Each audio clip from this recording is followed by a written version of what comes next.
thought we'd do it on the avenue. Waas, Sappening.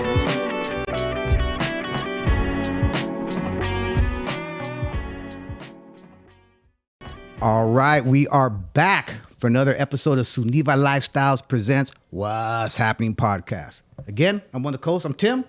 Got my cousin Michael. What's up? What's up? Fresh off the links, we got 7 Iron Jeffrey Lopez. What's crapping in? We got Metal George. Órale. And we have actually a paid intern Chico now. Yeah. Renegotiated contract. No sick time. You haven't earned any sick contract. time yet. Part of that. 90-day probation is over. Yeah, right. Part of that Actors Guild strike that went on a couple weeks ago. Yeah. Oh, man.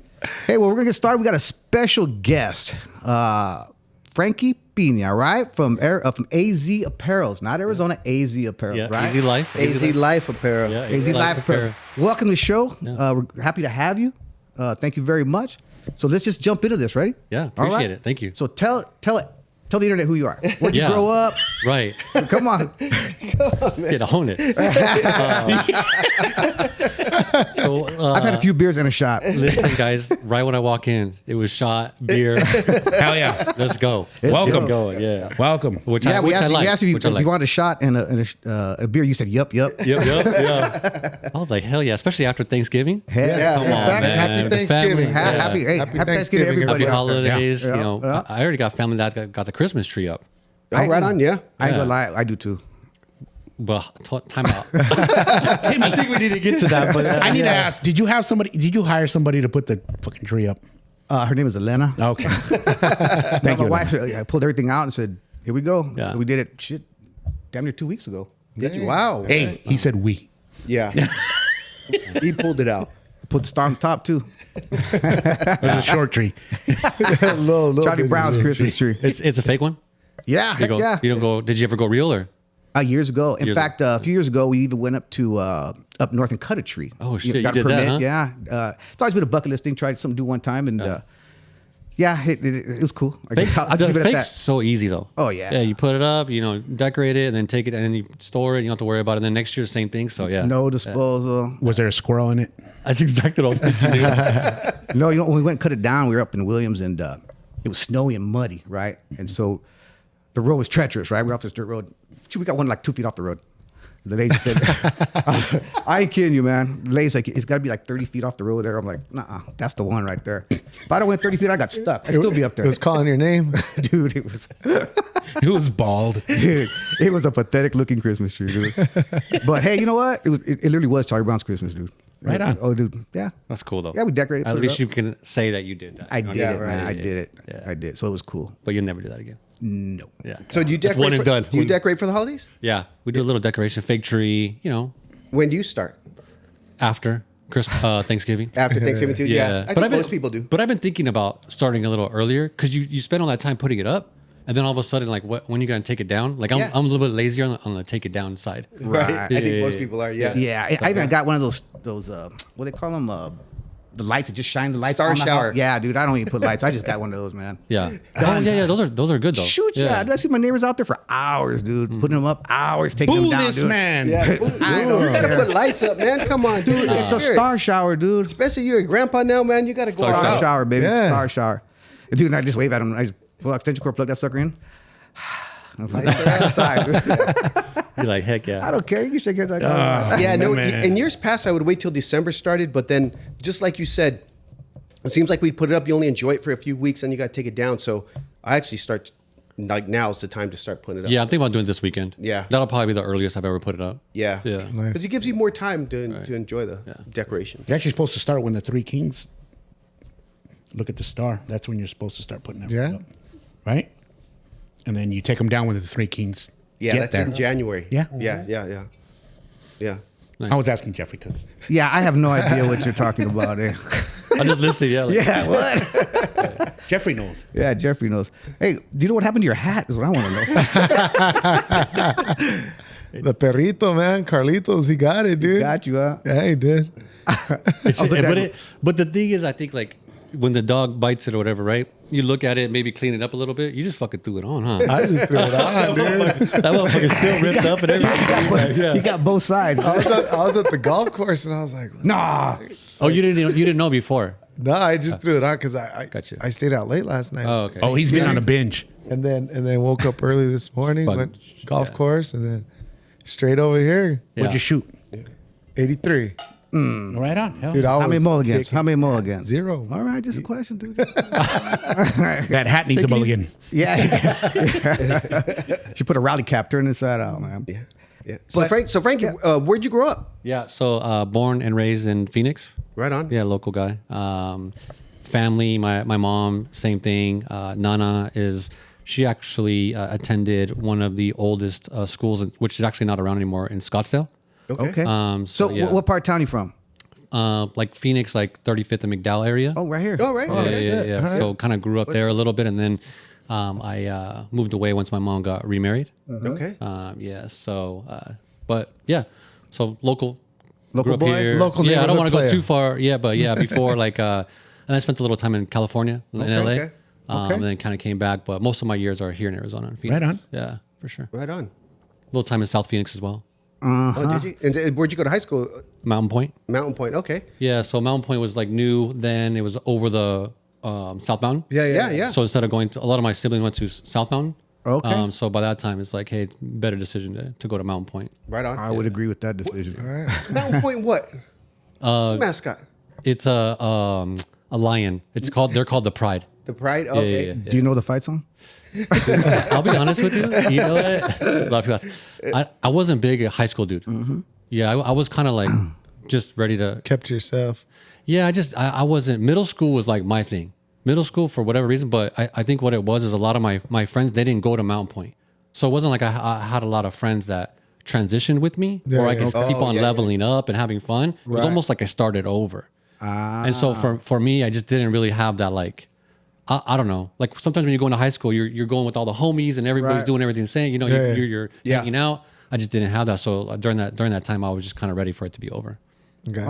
All right. Yeah. Well, cool. You know what's funny is we've done a couple of these podcasts with these guys that are creative. These guys have some knowledge of creativity and stuff like that. Yeah. They weren't big in high school.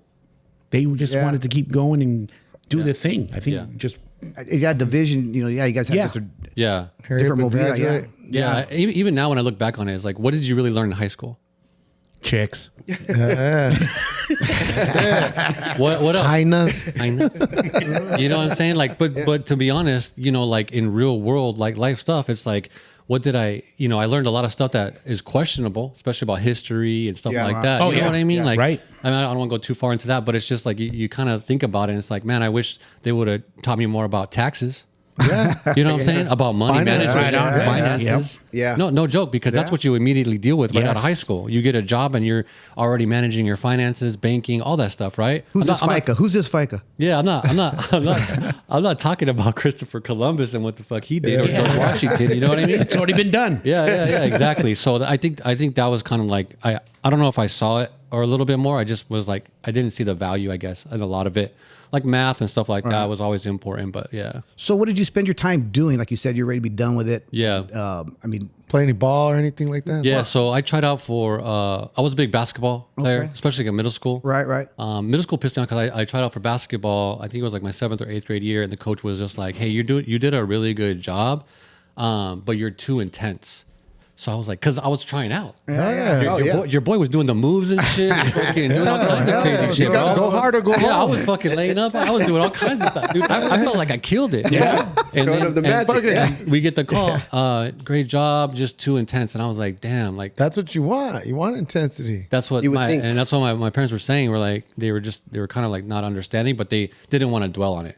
They're like, hey, keep it pushing. So that was just a little bit like, like as a kid, Right. That's kind of like a blow to the, you know what I The mean? ego, Like, yeah, for the sure. ego. It's like, oh shit, man. Like, what am I doing then or whatever? But anyways, in high school, I did a little bit of freshman football. Nice. I also too, we did, before that, I did Pop Warner. Okay. Yeah, Football. yeah. Okay. I was a receiver because I've always been a little bit on the taller side compared Yeah. to some of my. Yeah, compared to us.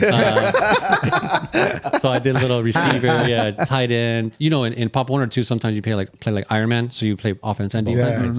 Yeah. So I would do like defensive end, throw my long ass arms out there and fucking try to get around and tackle and shit. But it was a lot of fun. But so basketball and football have always been my favorite. A little bit of baseball too, but those two were what I remember the most. Yeah. But yeah, in high school, when I went to Mount Point, it was a whole nother level because these dudes were bigger than me. Right. Big ass white boys. Yeah. That's a 5A school. So 5A in high school obviously being the where the bigger kids go. Sure. Yeah. And so me being a little bit taller in middle school and then walking into Mount Point, I felt like Tiny. yeah. And these dudes when they hit the gym, like I didn't even know what steroids were until I went to Mount Point. Really? Yeah, these dudes were yoked up. Yeah, I don't know what What year was families this? What class were you? It was graduating cornbread. class? Yeah, so I graduated in 98. Okay. 98, yeah. Yeah. So I'm, obviously, I don't know if you guys Now, were- I'm 98. Okay, so we're right there. But anyways, yeah, so it's like those dudes were big. Yeah. They're big dudes. And so when I went for the football team, I was too scrawny. So that's why I was like, maybe basketball is my thing, Yeah.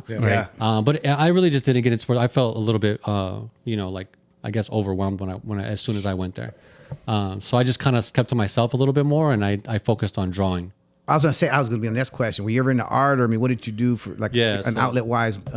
Because you are creative, so Yeah, I started leaning more on my like drawing skills and art, and I just started getting into like graffiti. oh, okay, Yeah, okay. so I met some other kids, and this is when like I didn't even know about it in middle school, but once I got to high school, I started learning about tagging, Yeah. and obviously getting like a can in my hand and just like going around and just being a fucking degenerate and tagging shit on the wall and writing stuff on the wall and drawing in a book during school all the time, like different characters and lettering and all that stuff, and that's what I was really really into at that point. That's tight. And so I didn't even know what I was doing. I think like back then, I look at it now, and I really didn't know what I was doing. I just knew that I liked it. Yeah. You know what I mean? I right. really enjoyed it. I would even be at home in my room, drawing and stuff like that. So it just kind of took over Sure. what I wanted. Do you have any of those pictures hanging around anywhere?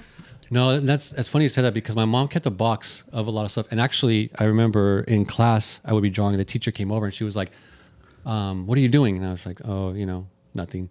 And she was like, I've seen that on the walls around here. Yeah. I'm copying. Yeah, and I was like, no, what are you talking about? And so, that's kind of, it was just it was a little, I was a little bit consumed by it, but, I forgot the question that you asked me. What was it? No, that was your outlet. It sounds Okay, like. yeah, right? it was like my you said, outlet, for sure. You got Yeah. you got away from sports because Yeah. and then you jumped to the art because, like I say, what George said earlier, most of the creators we talked to, they say the same thing. I just really wasn't into the crowd thing. I was just focused on one thing, right? Yeah. Which was my art. Yep. Right. That was their outlet. That was their safe space, so to speak. So that is awesome. How were your parents with this? With your Being a degenerate. Oh, you were asking if I hung up anything or like if I had anything. So any pictures laying around? Because the reason I asked that, maybe we put it on the show if you have any of your old stuff. Yeah, no, but so a lot of those books that I had, I kept them in my room, and when I moved out, obviously after high school, my mom had a lot of that stuff, and she put it all in one box, and she saved it for me. And so she was like, "Hey, if you want to pick up some stuff, like later years down the road, she was moving. She was like, I got a couple boxes for you." And so I opened it up and I got to see like all that stuff, and I was like, "Man, this is crazy." You just look back at some stuff. Well, Old porno mag. She threw that away. My mom threw away her best porno bag. You ever see that movie where in class all he drew was penises? Yeah, he got in trouble super for it? bad, Super bad. Yeah. That was funny. But nah, it wasn't that. It wasn't that. Thank God. Bunch of dicks. loaded wiener. Fucking loaded wiener. Shout out loaded wiener. It's funny because in that movie, there's one on one of the pages in his notebook, and there's a verga, he's a weenie right there, and then like somebody's like on it, like if it's like riding a bull or something. Yeah, horse or something. And he's got a snapshot in his Yeah, head. it's a screensaver. It was hilarious, dude. That bit in that movie. That's a great movie, by the way. That was a great scene. Excellent movie. And that dude's creative. Let's be honest. That's creative, man, because I never even thought about that. But yeah, so I ended up losing that box through like moving a few times. Yeah. And so I wish I would have saved some of that, but no, I don't have any of that, but I do obviously remember it. So Do you still draw? Yeah. Still Okay. Yeah, Still for draw. sure. So have you I always love had the drawing. ability to draw at a young age, or Yeah, really developed I in think high school? so. Yeah, I just started. Like again, you look back, you don't really know what you're doing. I just remember seeing something, I think it was, and then I just kind of like started myself, and it just kind of kept evolving because I was doing it day in, day out. And then I was looking into it and meeting other people that were doing it, and it just they just kept on growing from there.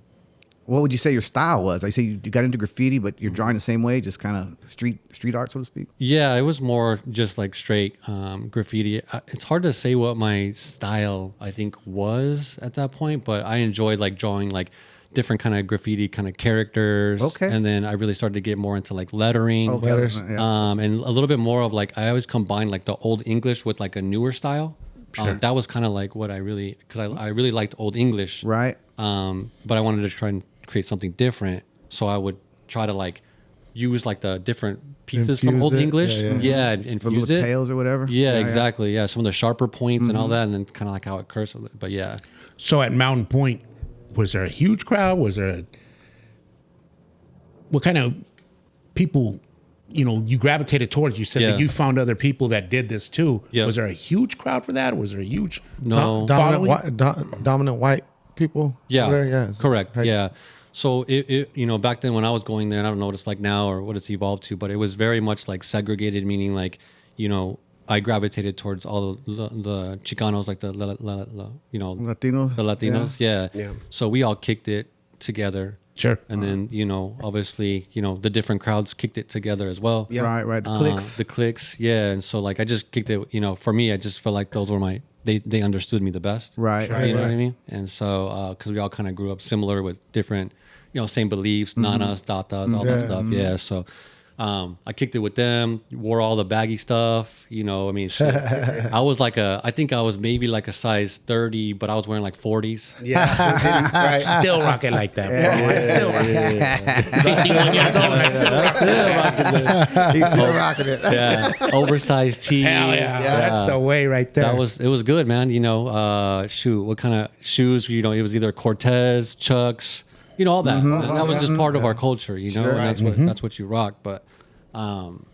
yeah, man, it was a really good time there. And yeah, some of them were doing something similar, but you run into, I think with like Latinos, it was always like you had like the homie that was into drugs, the homie that liked to fight. Yeah. Yeah. I was the dude that was, tagging. And then you had the dude that was already having kids. The chick already having kids. I think you just named every one of us. Down the list, bro. The homie that always had the hickeys. I could keep going, man, but I don't know if I want to go. But, I know, man. but you know what I'm saying? It was just, Yeah. those were the homies, and a lot of them kicked it near like 48th Street, Baseline Southern Broadway area. And so I started hanging out there, and that was just like an area where like, there was a little bit of people think they were like in gangs and stuff Right. like that, and like getting into like a little bit more of that gang activity going towards like 19th Ave and stuff like that. So what kept you out of that? Your art? I think a couple of things. One is art, and then I had a girlfriend since I think it was sophomore year. I started, and so she kept me pretty grounded as well. Nice. So we all kicked it in the 48th Street neighborhood, and we kicked it with the homies. But when stuff would go down, she would try to like not have me hang with them at that time. Yeah. Good, man. Good. So you said that you got an idea. And what you said you spent time in California and LA. What That's perfect. Yeah. So not too long after high school, I was working at I was really big into like cars. I loved like lowered cars, anything, bro. Like Just cars in general. exhaust. Yeah. Like I really liked the aftermarket scene and stuff like that when people were tuning them up, racing. That was big, And so Fast and the Furious. Fast and the Furious. Yeah. And so I worked at a store here called Versus Motorsports. I remember that. Yeah, so Versus was a big little spot for like aerodynamics, the lights, the exhaust, anything you can do with the engine. Like this dude came from Cali, had a brother in Cali, the owner, and so like a lot of us would go there to get our parts for our car. And so I started working there, and so I came like real deep into that scene. And then I ended up getting an opportunity because sometimes I would drive a small U-Haul, and pick up stuff Parts in LA and shit. and get parts and then bring them back. And that's because he was able to get them so quickly where Right. other stores weren't able to. And so since I think he had family connections there, it was easy for him to get the inside. Okay. Where like maybe like, you know, in LA, they're kind of like they serve their community first before they ship out kind of Yeah. thing. And so he was in that community. So he was able to get stuff before they shipped out possibly to other stores or whatever around the United States. Right. So First to market, so to speak. yeah, exactly. So, you know, I would drive out there, pick up some parts, come back in a few days, and then he would just immediately, you know, be selling them at the store. And then while I was out there, I met some of the owners of some locations, and one of them was just like, "Hey, I like what you're, you know, like you get along with everybody, like you're knowledgeable." Because I knew like I could look at something and I could tell you what year the car was, if it was gonna fit, if it was a 2-door, 4-door hatchback, like, Okay. all this Yeah, stuff. Yeah, like I knew I was around it so much that Right. I could talk about it like, you know, like Yeah, nothing. So the guy was like, "Hey, if you ever move out here, you know, we have a spot for you." And it was a manufacturer / importer of aerodynamics there. And so they were just growing. They had just started. They were out of college. So for the audience who don't know aerodynamics, right? You're talking ground effects, spoilers, that kind of stuff, right? Front bumpers, side, anything to do hoods, Rocker moldings, all that kind of stuff. all that stuff. Yeah, Okay. yeah. So, but yeah, they were doing that, and they were growing like crazy. I think they started like out of a smaller kind of like garage looking thing, and then they got another place, and then they were moving to Irvine, which was a huge warehouse. And so they were just growing. So they needed more people. They wanted to build out a wholesale side. And since I was already going to all these businesses, I already knew a lot of the owners. Developed a relationship. Yeah, so that's why network. that's why they saw us like, hey, you know what, like this dude would probably be perfect for like wholesale versus just selling it like retail. Right. That's cool, man. So this was what you said, 98, After high 99, school, 2000. Yeah, it was like shit, man. I forget now, but yeah, I would say sometimes early 2000s. Yeah, Was there a vehicle of choice that you particularly liked at that time? yeah. I was a big, I think at that time, a big import guy. Okay. So it was back in the day when you know you're doing engine swaps like in different Hondas, Acura, Yeah, the CRVs. I mean, not CRVs. The CRX. Yeah, the little cars. Yeah, the little cars, all those like kind of like real little race cars and stuff like Yeah, that. yeah. Those were the ones that were just popular because of Fast and Furious. Yeah. Yeah, Fast and Furious really brought that to market. Did you have a car?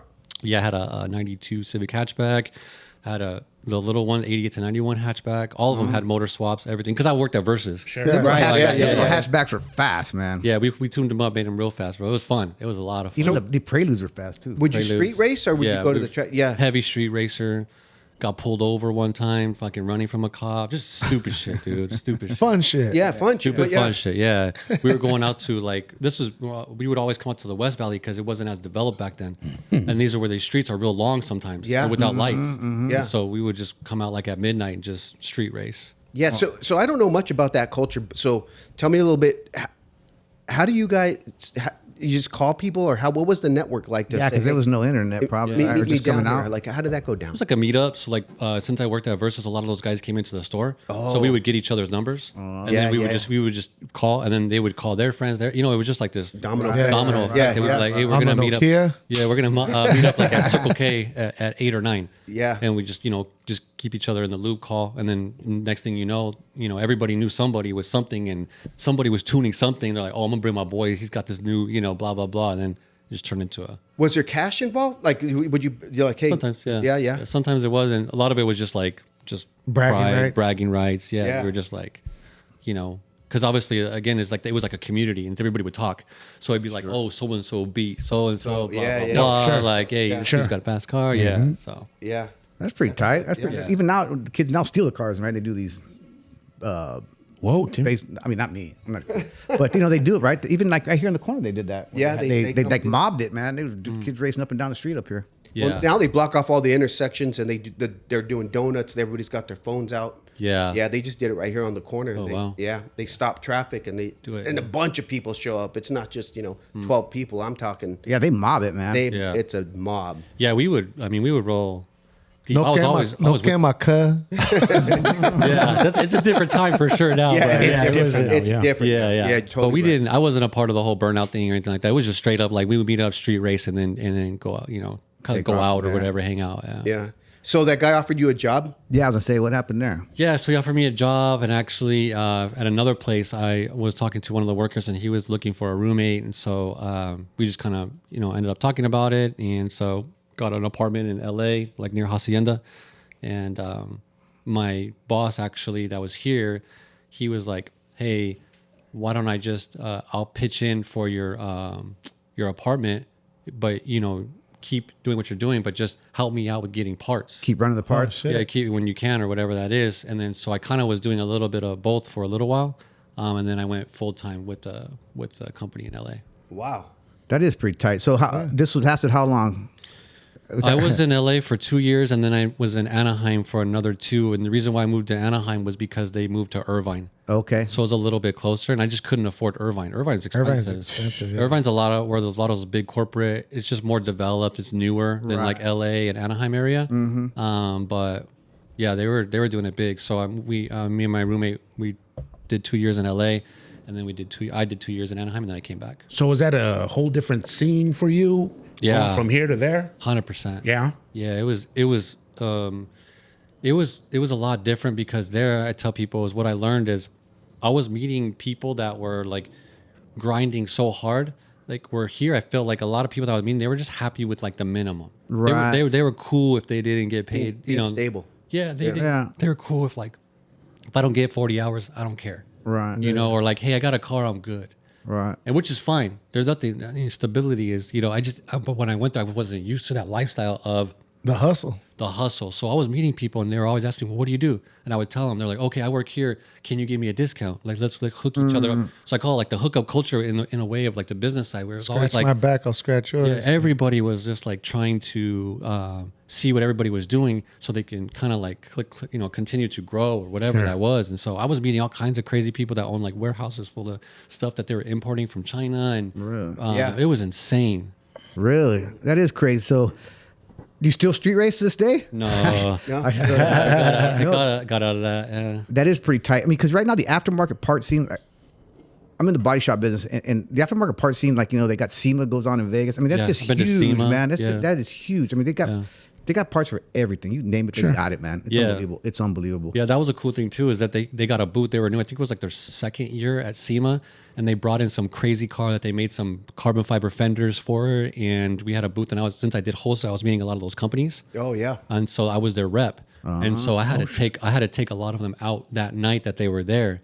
So you had the corporate credit cards, what you're saying. Yeah, so basically what we did is we just lined up all of our dinners, and then whoever wanted to go out after that, the owners would go, I think they just went to their rooms or did whatever, or maybe other meetings, and then I was the one that would take them out to wherever they wanted to go. Yeah. Right. Wine and dine.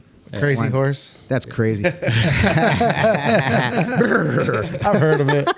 Yeah. I've never been there, but heard of it. Hey, on that note, we're going to take a quick break and we'll come right back, okay?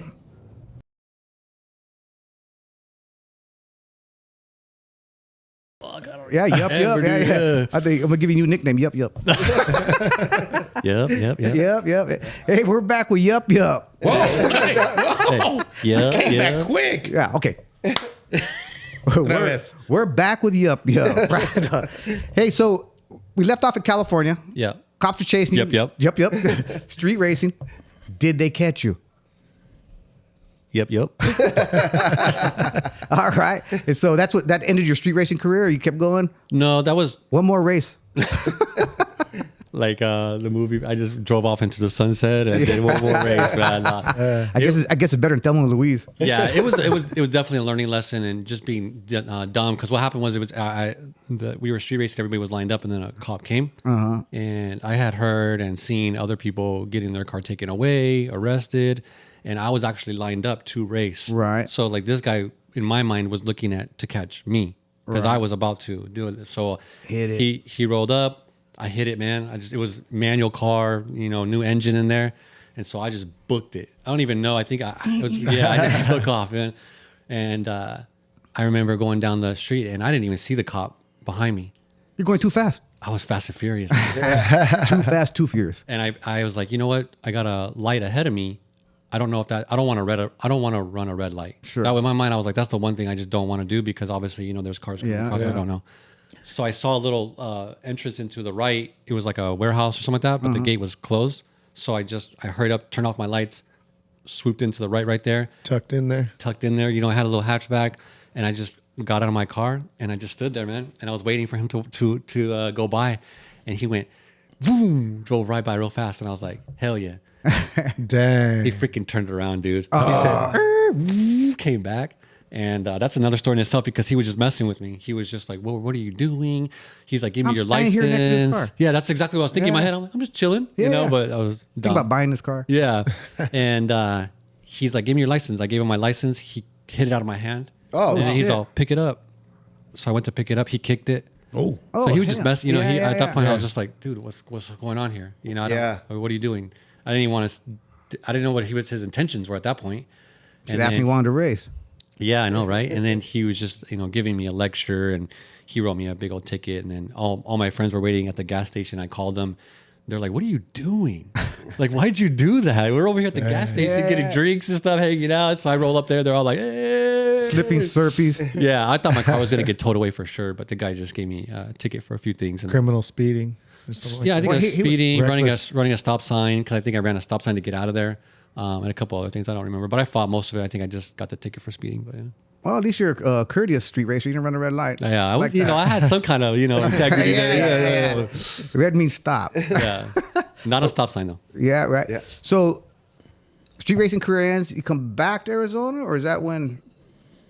Yeah, so I came back just to be with my family, kids, all that stuff, man. You know, I had, you know, I was my girl at the time was here. You know, I was The one that still- would have kept you away from street racing? Yeah, still the high school, you know, and so I just wanted to. It was difficult because my mom was here, everybody was Yeah. here. I moved out get to it. California knowing only like a couple people, and I barely even knew them. And I think what happened was I was at an apartment, and I don't know what hit me, but I was like, man, I don't even know these people like that. Right, right. Like, you know, and I think I was just kind of starting to think about like, what's the next move? And so you were just caught up in the minutia of it all. yeah, and so I really was like, if you know, am I looking to spend another 4 years here? Like, what's really going on? I you know, it just kind of I started getting like really in my head, and so I made the decision to come back because everything was here. It for sounds me. it sounds to me like you said when you talked about high school earlier about, you know, certain things didn't interest you and you thought deeper about things, right? Yeah. About the history and taxes, whatever. Yeah. Kind of the same. It seems to me like it hit you again, right? Yeah. What am I yeah. doing here? Yeah. Start thinking about things. What's again. going on? You know, I still had the job and everything like that was going well. Like I did SEMA, you know, and they put a lot of trust in me. It felt like, and I was Oh, doing. so you're actually a SEMA rep there? I was a rep for the company at SEMA. Okay, yeah. okay. So we had, you know, all those different accounts and everything, and so I got to meet all those accounts, and it just seemed like it was growing. But you know, I was thinking about the future, I guess you could say. Are you still drawing at this time? I still draw not as much as I used to, but some of the logos, like the shirt that he's wearing over there with the Arizona that's melting, I drew Yeah. that. Just one summer, it was hot, and I was trying to figure out like, you know, how No, do we- I'm how do talking we- Yeah, about while you're in California. Oh, when I was in California, not as much, not really. I was more No. focused on the street and cars and Right, okay. stuff like that. Yeah, I was young too. I was just, you know, I was just starting to go out to like bars, you know, being able to go to a club here and there. Like Yeah. that was all new to me. Right. So I really wasn't as focused as in the art scene at that time either. Okay. But yeah, I came. You know, I made the decision to come back. Everybody supported. You know, everybody there they understood, and I came back here and started kind of still in the scene with the cars. Worked at another place that they sold aftermarket parts for a little while, and then I was like, you know, I wanted to do better, get paid more, and I started getting into retail. Okay. And then that's really kind of like when fashion kind of hit me, and I started like looking at clothes in a different way than before, kind of just like buying whatever and kind of just like, you know. So how would you, give or take, how old are you about this time? Probably like mid-20s or something Okay, like that. Yeah, okay. around there. All right. Had some life experiences, came back, started looking at Yeah, different things? because I was, you know, there I was about 4 years, so yeah, around there. Okay. So I don't want to jump ahead, but so you came back and you started looking at, they said, the fashion thing?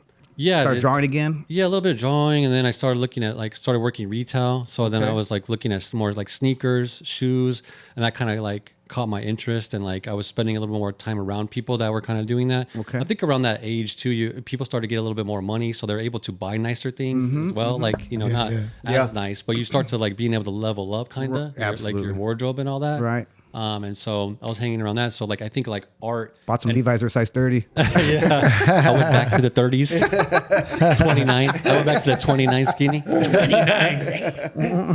29 34s. Yeah. Yeah, fucking stretched those motherfuckers. But yeah, so it was cool because like that when I was in LA, I saw a lot of these brands just starting, like a lot of these bigger brands like Diamond Supply and some of these early brands like Hundreds. Like I didn't understand it then because I was so heavy into the Right. car street scene.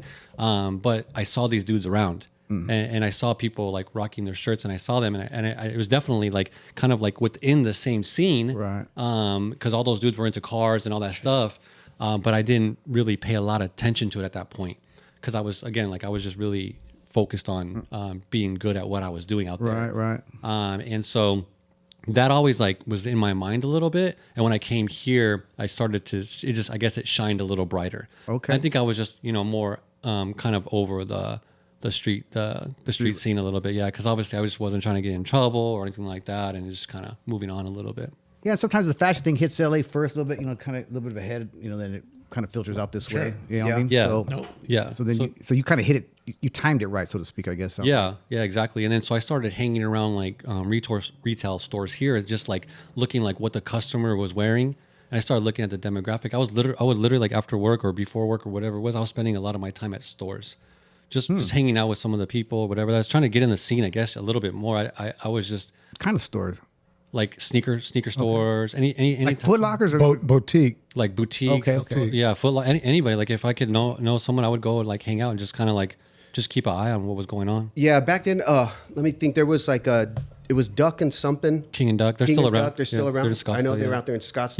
Yeah, I knew a dude that worked at King and Duck, as a matter of fact. Yeah. And so sometimes I would go there Right. and just like hang out a little bit. And I wasn't spending all day there, but I was spending about 30 minutes to an hour just kind of like seeing what was going on. Right. Feeling the different fabrics of the shirts. Oh, shit. Seeing how people were combining it together. Like, I don't know. I was just really, really interested in that. Yeah, there was another one that was right by the mall that was down the street. It was owned by like a Cardinal. Yeah. Was that was that the original King and Duck? No, it was separate. And I know exactly which one you're talking about. It was owned by Adrian Wilson. Yeah, it was. Yeah.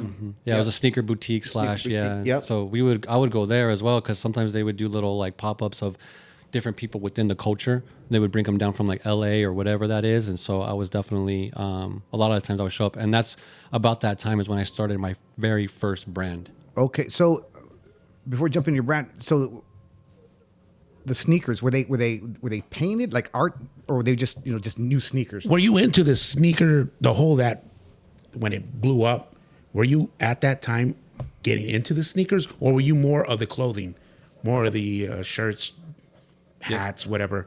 Yeah, more sneakers. Okay. Yeah, so I started off more in sneakers. Sneakerhead. Yeah. Sneakerhead. Yeah. I worked at a sneaker store, and so I got into that culture, and then obviously too, just knowing what those brands look like in LA, like I always had that like there as well. Fresh look. Yeah, Yeah. fresh look, different designs on tees, stuff like that. So Tim, he doesn't know, because I don't think you don't know. So like what happens is That's the question. a lot of brands will then start bringing back like sneakers from the 80s. Yeah, the retro The stuff. retro Yeah, stuff yeah, like yeah. that. And so people, they're hard to get. They're drops, exclusive drops. So people start, going after there to buy them and then Right. to resell them, because they're a hot commodity. And then a lot of stuff just started branching off. Okay, of no, that thing. Yeah, I was curious if they, like Sarah had the painted Converse, if they were. Stuff Yeah, like no, that. no, Okay, nothing okay, like okay, that. okay, No. okay. Yeah, so I mean, I had a ton of sneakers. I think at one point I had a full closet just because I always kept my sneakers in the box. I never threw away the box. Yep. So I just always, I mean, it was just, I remember I moved out of one apartment into another one, and half the U-Haul was sneaker boxes. Really? Ah, dang. I had a fucking obsession, dude. Really? It was bad. Most, To this most day? sneakerheads do. Yeah, you get Yeah. it. I got it because I was getting them for cheap. I was getting them for basically like wholesale. I would get a nice discount, and I was able to make sure my size was always there. Like we would get a shipment, I'll put my size to the side, and I would sell. You know, you have a So- size 12? Nope. Yeah. We're out. What most we're- sneakerheads will do is they'll buy one pair to rock to wear, and then one pair to Flip put on the or show. to- Yeah. Yeah, no, it's Yeah, a big put thing. it I mean, I on- see yeah. it. It's And huge. Yeah, it was big, but the resale game wasn't as big as what it is today. That's really evolved in the last like I'd say 8 to 10 years. I mean, maybe even like 5 is really I was gonna say, skyrocketed. Yeah, yeah. but no. So then I just liked it because I was just in that world at that point. Right. My daughter's into that. She'll order sneakers from somebody in Europe or whatever. And she'll bring them over here and then she'll sell them. I mean, and they fly out. Yeah. Always selling So stuff. it's a business. I Yeah. mean, there's plenty of them now. I mean, I can't even tell you how many there are in Arizona at this point. They're just Really? a new one's always It's huge. Yeah, a new one's just open. I mean, one of my buddies just opened another one. You know, so it's crazy. I mean, even like old rock and roll T-shirts. I mean, all that stuff is. I did a little vintage too, but Yeah. no, it's definitely obviously it's a business now versus maybe before it was a hobby. Right. So right. so you're hanging out at these places, observing what people are sporting, what people are into, Shoe game, yeah. the shoe game, and then you start getting inspired to do your own brand. Yeah, so that's when I kind of kicked up drawing a little bit more again at that point. And I was like, man, I really want to see. It'd be cool if I could get one of my logos on a T-shirt. Mm-hmm. I was like, damn, like that would be. I don't even know. I didn't know how to do it back then at all. Yeah. Right. How long ago was this? This was a long time ago. I couldn't even tell you what year. Like, what are we in? 2023. Stop Yeah, drinking. I know, right? Stop What are we? drinking. 2024, 23? What are we at now? Almost 24. Yeah. So this was like I would say by age wise, I was probably like late 20s or like right after mid 20s or something like that. So, Okay. anyways, I was like, I came up with a name called Epic Kingdom. Okay. So it just seemed like your world is like the biggest, like is the best, right? That's kind of like the idea behind it. And at that point, I had a roommate, and I used him as far as like someone that could like wear it and take photos. And I was Right. posting. And this was like before. I mean, I was really just catching IG at the very very beginning with it. And so yeah, I think we had like 3 designs, and I started doing like I would take my little table and try to sell them around town, and I had a full-time job, so I didn't take it too serious. Right. I More was of a just- hobby at that point. Yeah, it was more of a hobby, and I just really wanted to try to like use the art side of things with the T-shirt. I guess like I didn't know the business side of it just yet. I was really just interested in putting logos on a shirt, and then I could try to sell them. If it wasn't I wasn't thinking of like the business side of it at that time. Yeah. And actually, I saw back then. This was when like Adam. He had his brand where he was doing like I think he was going hard with whatever brand he had like years ago with the kind of like the cartoon kind of design drawings or something like Is that. it that lucky? I don't. He had early on. He said he had Bomb and Lucky. Bomb and Lucky. Yeah. Or was it Blockstar? Or Blockstar. Right. So he I did think I stuff. saw the Bomb and Lucky, and then I remember the Block Store was a big brand that I think he was doing a lot with. I would see his setups, his booths, and like I wasn't even anywhere near that yet. Right. Yeah. Bobby Fresh was another one. Bobby Fresh, that yeah, was worked with really him, coming yeah. up back then. Yeah, I know he worked with him as well, and so like I was very much an outsider of that, and I was just kind of looking in, and a little bit inspired by that as well, and so that kind of started my own So thing. There. you were doing it by yourself, and just other than your roommate, just I guess modeling and stuff. Yeah, I did it by myself. We met this other dude. He helped me build a website. Okay. This is before like all these easy template websites you could do. right. And I sold a little bit online, but most of the time I just had inventory at the house, and people would come by it, and I would sell it just whenever I could. It wasn't like my intention wasn't at that point to like turn it into a business or to make a lot. I didn't think I could make a lot of money off of it. I just wanted to see if I could do it. Right. Right. So yeah, we did embroidered hats, all that stuff. So yeah, that was kind of like the start of it, and I just really didn't go through with it too much further after that. Just kind of ended. Yeah, because I started focusing on my corporate career. Okay. Yeah, Okay. I wanted to go heavy in my corporate career and see how far I could go because I was starting off, at a call center. Okay. And then they approached me just saying like, "Hey, are you interested in leadership?" And I was like, "I don't even know Right. what right. that is. Like, why would I want to do that?" And they're just like, "Hey, we see you helping other people. You communicate well. You're a positive dude. Like, we need leaders. Like, if you're ever interested, just let us know." And that kind of just stuck in my head. And then I was like, you know what? I think I could do that. So then I started really focusing on that. Oh, the 9 to 5. The 9 to 5. Yeah, a 401k and dental insurance. Got the whole shebang, man. Go to the doctor, you're just like, bam, here's my medical card. What's up? Yeah. Here's your copay, though. Yeah. You can't spell Cigna. Yeah. Cigna, yeah. That's awesome. So, are you still doing the corporate thing, or? I quit. No, that's where I'm going with this. So then, how long did you do the corporate thing? Man, I was killing the corporate game for about 10 years at my last job. And I'm not going to say where it was at because there's still a lot of people that follow me from there. I built a lot of great relationships there.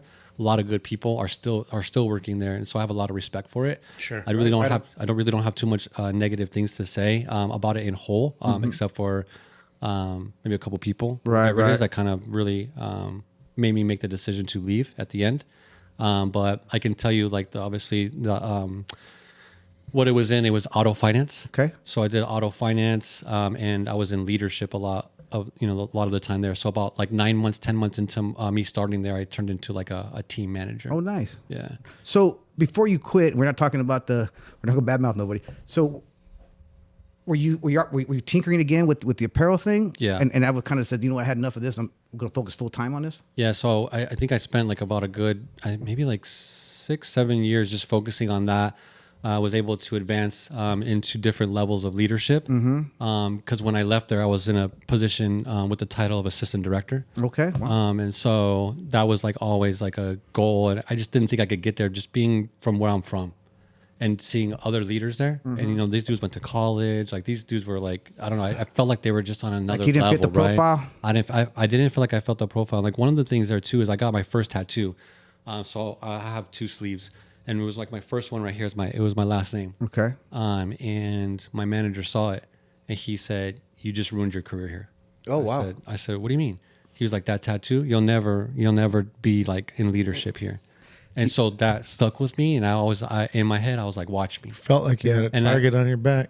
Yeah, I felt like I had a target on my back, and 2, I was just like, I want to be able to show people that if you have tattoos, Right. Yeah.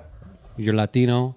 Like you can move up in corporate world. I was going to piggyback on that. I've been in the company with the company I work for a long, long time. And when I first started out, they would say, if you had tattoos, cover them up. Right. Yeah. And if you're a guy and you had your ear pierced, you couldn't come in and work with your ears pierced. I mean, Good thing you had the tramp stamp. Nobody good covered up. thing. Yeah, covered up. Just don't bend over. So that it was like that for a long, long time. He does. Michael knows. See, No, I don't. Internet. So it's a tribal Got some one right feathers. there. He got some feathers. I Little angel feathers. ¿Quieres cabeza? Yeah, that's somebody else. But yeah, man, no jive. It was. They said the same thing. Corporate would cover up your tattoos. Cover Yeah, your tattoos up. And so I started to do that once I started advancing, because that always again was in my head, is that like you'll never advance, you'll never really be anything in this corporate world. So I was like, at the same time I was like, watch me. Yeah, but a lot of companies now have turned the page on that. A lot of companies have, and it took a while. It took a while. Yes, it took a while. Because even before, towards the end of my career, I still wore long sleeves, button up long sleeve all the Right, time. I felt 115 weird. degrees outside. Yeah, 100%. Yeah, because I felt weird, because I was meeting people within the organization that were Buttoned up and proper. yeah, these dudes are like Yeah. Upper man. they're not what they don't look like me, Right. and they're big decision makers. So in my mind, I was just like, well, are they going to trust what I say or believe what I say, or are they going to focus on my tattoos? Which a lot of them did. I'd be at a meeting when I wear a short sleeve, and they'd be just staring at my arms. Yeah, you walk in, they're like, "Who's this dude?" Right. Right, exactly. And again, like it could be just me in my mind, but because of the things that were said to me, like it was kind of stuck with me a little. Yeah. A lot of That's people judge a book by its cover, right? Yeah. And that's very unfortunate. It's very unfortunate. But it is great that you use that as a motivation. Absolutely. Yeah. Yes. Yeah, there was even one time I was doing an interview with one of the guys kind of came in because it was a position that this guy wanted that was a little bit higher level. And I was like, hey, this dude's good, but I want to give you a heads up. He's got a hand tattoo. Not sure if that means anything to you. And he's like, absolutely not. And I said, why? He's like, I'm okay with tattoos, but not if they can't be covered up. Right. So we passed on a dude that I thought was a rock star because he had it was a sick But ass tattoo. It didn't look like, it wasn't offensive. Right. Anything. It was nice. It was like art. Right. And It was like a spider. The spider. yeah. I just remember looking really clean. I was like, man, and the dude dressed nice. Everything looked clean cut. Everything spoke well. Like I would have hired him on the spot, but this dude was like, no, I can't You get couldn't past get it. past that, huh? I can't get past it. Wow. I used to work with a lady. Her husband is an accountant, and he opened his own company, and he tried to hire this kid, and he came in with tattoos, and they're like, I ain't hiring that kid. And I won't say her name, but the girl, she's like, that's the best candidate you've had. Why won't you hire this kid? He's got tattoos. He ended up hiring him, and he said the same thing. Best player ever hired. Yeah. You know what I mean? Some people, especially a little older generation, they can't get. It's hard for them to get past it, right? Right. Because they just assume you're a certain way. Yeah. Yeah. It's unfortunate. Very unfortunate. Because I think back in the day, tattoos were, they were linked with, prison tattoos, right? Yeah. Prison tattoos became really, really big. And so like, if you had those tattoos, you're already associated with people in prison or you've been to prison. I think that's kind of where maybe the mind, I think back in the day, would start from. But nowadays it's all art. Let me ask you a question. Would you hire a guy with a teardrop tattoo? I think for my business, if he spoke well, and I think if he demonstrated, good things, I'm not gonna judge him by a tear tattoo. Like if you did some shit back in the day, and now you're trying to like turn the page, Right. I would agree. I'm down, bro. Yeah. Like I'm not gonna judge you. I'm gonna judge you by how you talk to me. I'm gonna see how you work. I'm gonna see how you talk to people. Right. I'm gonna see if if someone if you accidentally overcharge somebody, and did you tell me so we could refund this? You know what I mean? Like Right. integrity. That's Integrity. Yeah. At the end of the day, I don't care what tattoo you have. Perfect. Yeah, because like say we talked about that. People can't get over that crap. I can't get over that tramp stamp you have. I can't get over that outfit you got on. Carlton. I just kidding. So Go ahead. So it motivated you just to Keep pushing. Keep pushing. And so I put 100%. That was my thing, man. I lived and died corporate world. I mean, I bought the clothes. I was there before, after work. I was doing things, more than what I was supposed to. Above and beyond. I went above and beyond. I was talking to leaders. How do I grow here? Like it consumed me. right. Wow. It sounds like when you're into something, you dive All in. all Yeah, in, dude, all in, and you go full force. And that's a good and a bad thing. Was that something instilled True. in you when you were young by anybody? Or is that something you just grew into? I don't want to turn this into a counseling session, but it Intervention. might be from the time when I went and played basketball and the dude said I went too hard. I don't know. Oh, right, yeah. There's some things where I just always maybe felt like, because my real pops, he wasn't around. So I always felt like I needed to go harder on things because I needed to prove to people that I was, I guess you could say, like worthy or like, Yeah, to no, their we get it. standard. Right. Yeah. So Totally like, get it, man. See, Yeah. when Coach Lajavardi said you couldn't do it, you did it. Yeah. No, I mean, because that's your motivation. From an early age, right? Yeah. Right. And that's awesome. It sounds like it's still driving you to this day. Yeah, 100% to a fault, I think, and we could talk about that. But yeah, now I'm more aware of it. Before I wasn't aware of it. Like I would just consume myself, no matter what. I had like blinders on. Right. You couldn't tell me any different. Well, that's key that you recognize it now. Yeah. For sure. Yeah, and it goes from Damn, it does sound like a counseling session. Yeah. Hey, if we could do a counseling session with shots and beer, gee, don't cry, bro. Don't cry. Lie down. Stretch out on the couch there. like Fraser Crane. I'm listening. For sure. But yeah. So You quit corporate world, right? yeah. So fast forward a little bit there. Yeah, I ended up. Or hang on, before you talk about the quitting, Yeah. were you tinkering back with the art thing? We can get back. Okay. Yeah. So I think you just didn't quit cold turkey and just I'm gonna do something different. exactly. Okay. I did do that. Yeah. So corporate world I was really enjoying it. But that art piece of me still was like, I needed to scratch it. Right. Okay. So I went back to drawing. I started, I loved still apparel and clothes and all that stuff. And so, because you got your corporate or your at work self. Right. And then you have your out of work, kind of what you like and what you're into. And sometimes that doesn't match. Right? Correct. And so I was at corporate world and I started to, I guess, see through people a little bit more. And I was wondering, It's a dog and pony show at times. yeah, and I was just like, is this really me? Again, just in my head, man. Nah. I get in my head a lot, dude. Anyways, Nice. yeah, Yeah. So I was know what like, you you know what? I spent all these years like focused on here. Like I want to start doing some things that I really enjoy. And so I went back to drawing, and then I was like, I want to start a clothing brand again because again I was still into clothes and all that, and that's where AZ Life Apparel was born. And the reason why I went to AZ Life is because this is where I was born and raised. My mom, my nana, like there's it's deeper than just the state of Arizona for me. Right. Yeah. So like, It's who you are. and I want to be able to represent that in my own way, not in just a Walgreens where you go and it says Arizona and it's a cactus. Yeah. Or they got, He's got one of those shirts. Yeah. Oh yeah, I do. No, but everybody does Yeah. and did, right? Or scorpion in a little. Right. And I was like, you know what? Why don't I'm already drawing? Like I grew up like with people in the streets, Right. and a lot of people don't represent that with Arizona. Like, No.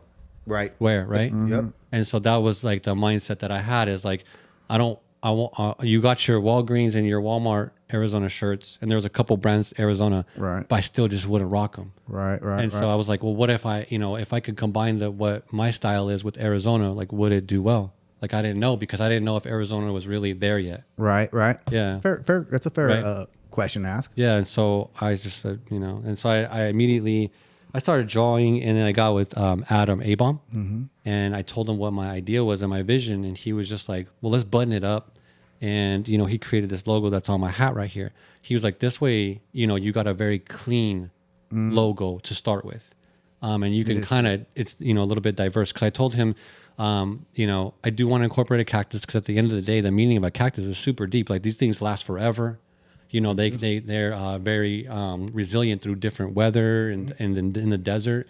And so like they stand for, longevity. Sure. And so I was like, okay, let's throw a cactus in there. And then I was like, there's in the life where it says life right here, there's a heart. And it's because I have love for Arizona. Nice. Yeah. And so like there's little things in there. And there's obviously an A for Arizona and then the outline. So there, even though it's simple, there's a lot of things. There's like a couple of things in there that have like really meaning to me. Yeah, because I jumped on your website. You got some sick ass logos in there. Yeah, and they're all very, very. I try to keep them extremely clean. They are. I'm a very simplistic kind of like logo person. Like you see that in my designs, I don't really go too crazy with them because it ain't looking like Ed Hardy. Yeah, I didn't ever went down the Ed Hardy route for sure. But yeah, that was kind of like the idea in the very beginning of it. So you went to Adam, who we're talking about, is A-Bomb, who we had on a few weeks ago. Where did you meet Adam?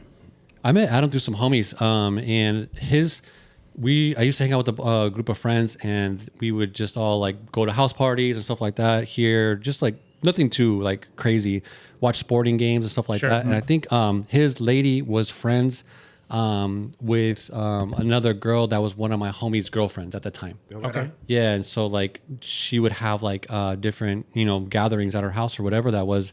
And so the group of friends that I was with, and one of the homies was dating a girl that knew Adam's lady, or I think they're really good friends with her. And so, yeah, they were like, hey, we're at this house, we're watching the game, drinking some beers, barbecuing, come through. And so I ended up meeting Adam, and I think this wasn't after too long after I came back, because when I came back, another thing too is, dude, I love the Dodgers.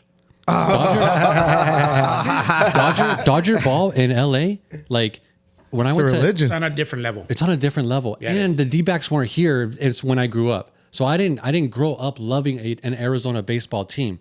So when I went to LA and I went to the stadium and a couple of games, man, it got me. I was like, it feels like culture. It feels it feels like my culture. Yeah. And so I was rocking the LA hat, and all that stuff, dude. But so when I met him, I had the Dodger hat on and everything, dude. And so he was really, really, really down to earth, cool. I didn't even know that he was an artist at first until we started talking deeper and deeper. I'll tell you what, before we get back on, we need to talk about Dodger dogs, but we're going to take a break. We're going to come back and then we'll pick up on It's all about that weenie. Yeah, we'll talk about that. Load it up. He's got a mustard. And then we'll pick up on your store. Yeah. Yep. All right. Cool.